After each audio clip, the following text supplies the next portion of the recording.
Hello and welcome back to Facts, Fiction and Fabric. I'm going to be talking about animals in the wild or captivity whilst being a little bit creative. So if you've got a sewing project or a knitting project, go and get it now, come back and we'll just have a bit of a creative session together. So I've actually converted another pair of trousers into a skirt. This time I'm not going to try and sell it. I'm making it for myself. I decided I need to start doing that a little bit more. So I'm just going to be finishing off a few bits and pieces. So for anyone who lives in England, you will probably know about Legoland. And I didn't actually even realise that before that, it was a safari park. Yes, England had some orcas. It was actually founded in 1969 by the Smart brothers. And they had a dolphinarium, which obviously had penguins and sea lions and obviously orcas.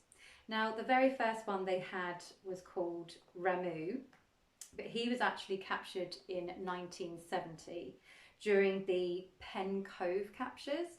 And for those of you who don't know, that was also where Lolita was taken. It was quite infamous just because of how horrendous it was. And if you wanted to know a little bit more about that, then please feel free to watch the Lolita video. I'll put a link below. When he arrived though, he was actually dubbed as being a bit of a baby because it seemed that he was very docile and he was very calm, to the point where they actually trained him to have a dinghy on his back, take it around a swimming pool with children in it. And all I thought was, well, thank goodness they didn't try and do that with Tillicum, because I don't think that would have been the best idea. The only trouble is he did tend to get quite big and he sort of outgrew the tank. Not that the tank was particularly big to begin with, but they decided to actually send him to, I think it was SeaWorld San Diego. Then the star of the show decided to turn up. Her name was Winnie. And she was actually in quite a few different, not only like radio stations, but she was in the newspaper a few times. She really was the sort of main attraction. And I found this article, recalls seeing her when she was about 4 years old. And of course, when you're a child, everything's so much more, you know, amazing and incredible. And Windsor Safari Park was actually quite good for those families who couldn't afford to go to America to see, you know, the famous Shamu show. It was quite nice that this was kind of on their doorstep, so it made it a lot more affordable. But it was interesting because this person was also saying, you know, to my naive mind, I didn't even ever question, well, is this right? Are they happy? You know, how long has Winnie been here for? You know, it's always not really until you're older that you start questioning things a little bit more. The park was also very proactive when it came to dolphin research and conservation. They had many wildlife experts and they were actually helping to develop a fishnet warning system for dolphins. So obviously when the fishermen are collecting all their fish, they kind of want to make sure that they're not accidentally collecting dolphins as well, and that's sort of what they were trying to develop, which is interesting, isn't it? Because you're trying to develop this in order to help dolphins not get captured in a net, but then outside next to you in a tank you've got a dolphin that you did capture. So you're like, so where was the warning system for that dolphin that was captured and is now in your park? And now I'm just going to put a little video of Winnie. First stop is a visit to the killer whale show, one of the highlights of Windsor Safari Park. In the wild, killer whales live in packs of up to 50 members who work together on hunting forays. Despite their name and reputation, they live peacefully with dolphins and show affection to their trainers. You want a piece of fish for that? That was so good. You must want that fish. You don't want that fish. No. What's wrong with that fish? Oh, uh-oh. I don't think she likes the fish, David. I'll tell you what, though. What about a bucket of fish? Okay. Here comes a bucket of fish. Killer whales eat up to 150 pounds of food each day. In the wild, their diet consists of fish, seals, penguins and squid.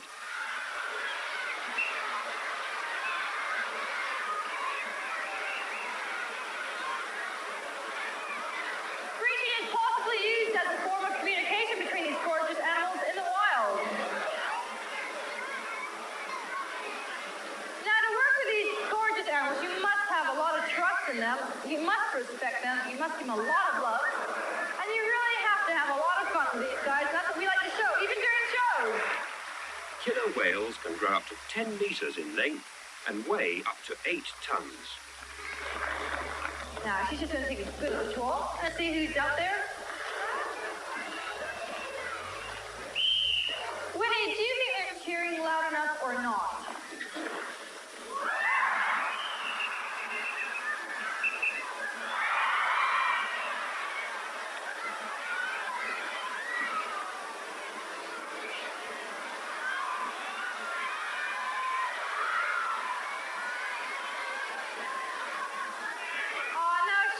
She won't do it again. I really wouldn't worry about it. She's just going to see who else is over there. Because you're being very quiet for her. You may have been able to see a bit of a sore spot on the front of her mouth. I've seen that quite a few times on other orcas, and it tends to be when they're like grinding on something on the tank, like some of the tiles or something. The park was actually sold in 1988 to Themes International, and they had big plans for it.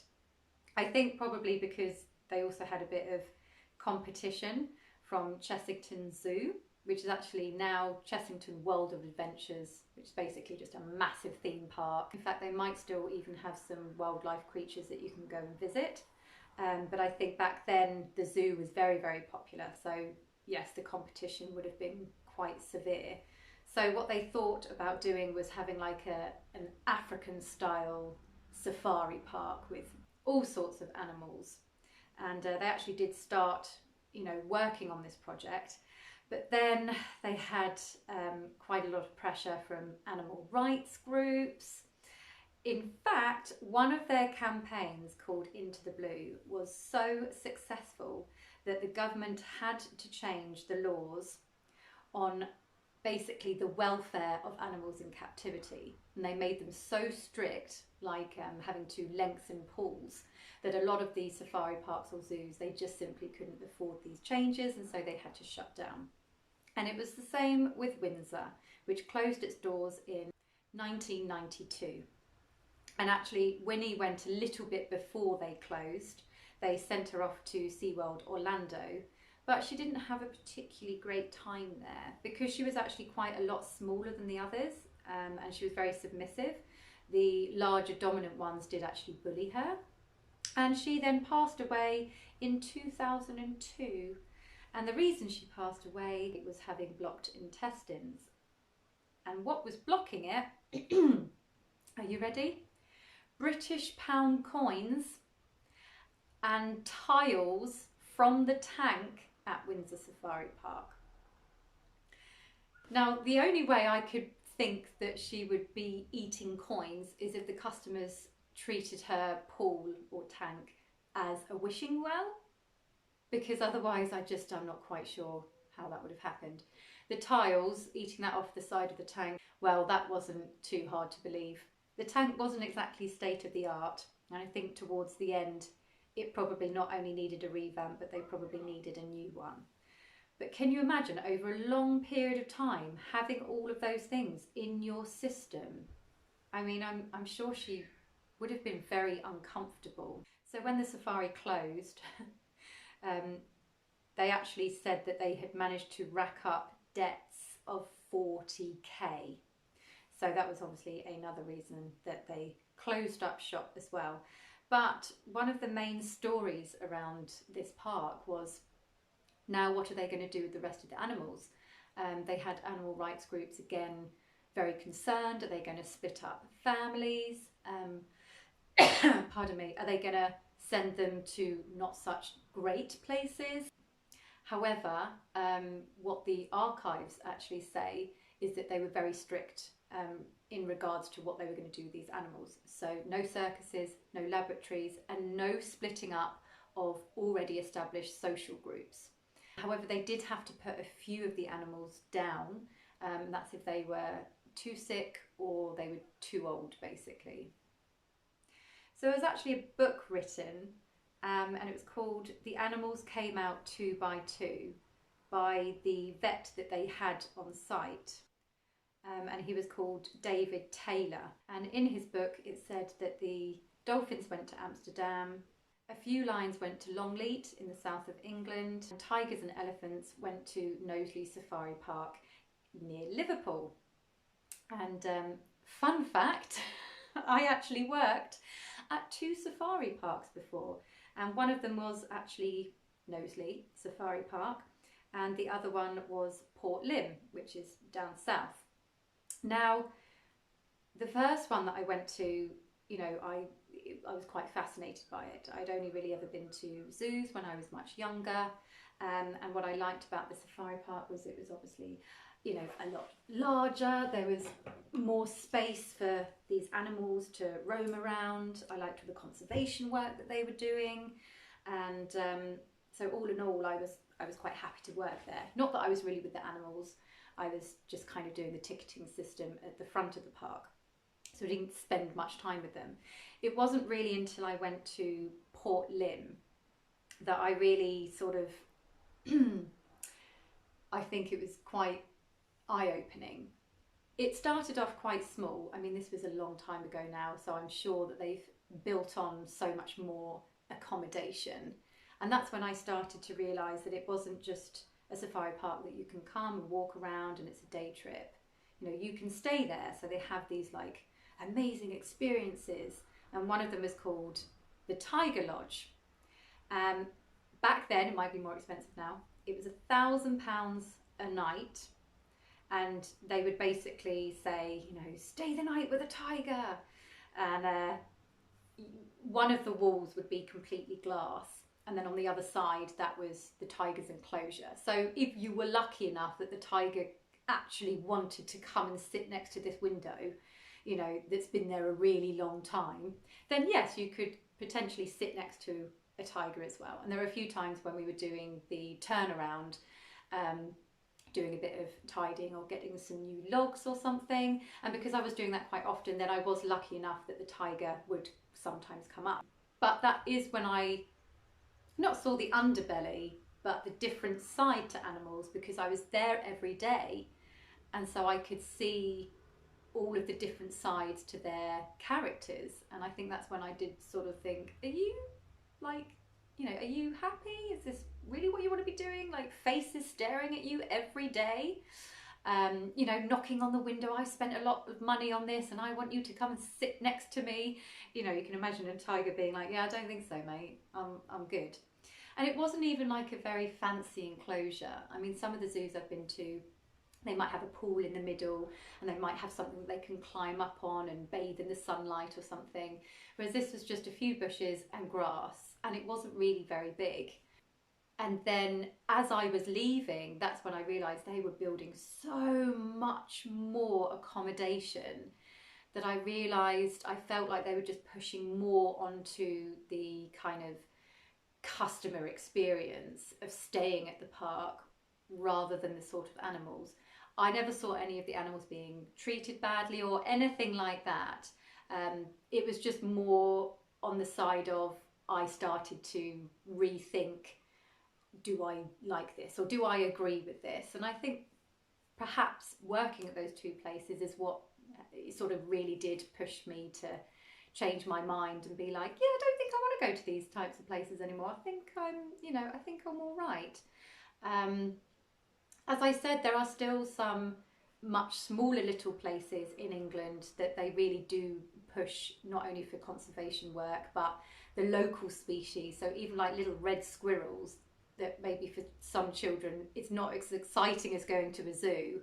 But I wouldn't mind going to those types of places and seeing some of our local animals and, you know, oh gosh, yes, they're dying out, but don't worry, this is the work that we're doing. And, you know, it'd be nice to go to these places and ask people, you know, oh, so what are you doing here? What are the projects that you have for these types of animals or whatever? And so, yeah, I think that was sort of the beginning of the end of my zoo safari adventures.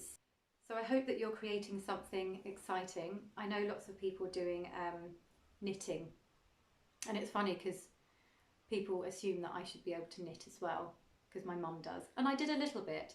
But I remember creating a scarf once, and I kept on I kept on picking up a few rows and then dropping a couple of knots every now and again. So my scarf just went like this instead of it being nice and straight. That's when I realised I don't think I'm very good at knitting. I'll just stick to sewing. So this is what I've managed to create. Obviously I still haven't quite finished it, but I love this colour, and I really enjoyed making these little roses at the front here. And yeah, I guess upcycling for me, I just love it, because you're reusing all your little cut-offs and bits and pieces, and I have so many. And I really loved creating this big flower at the back here as well. I've done, I think, one video of how to create something slightly similar, but perhaps I'll do another one. And most excitingly, I have some new earrings, which I'm going to try and show you. Can you see that they are orcas? Yes. Well, I think it was about time. I had to have some jewellery that was to do with animals, right? And loads of people had, you know, jungle animals, and there's me walking in, I've got my orcas.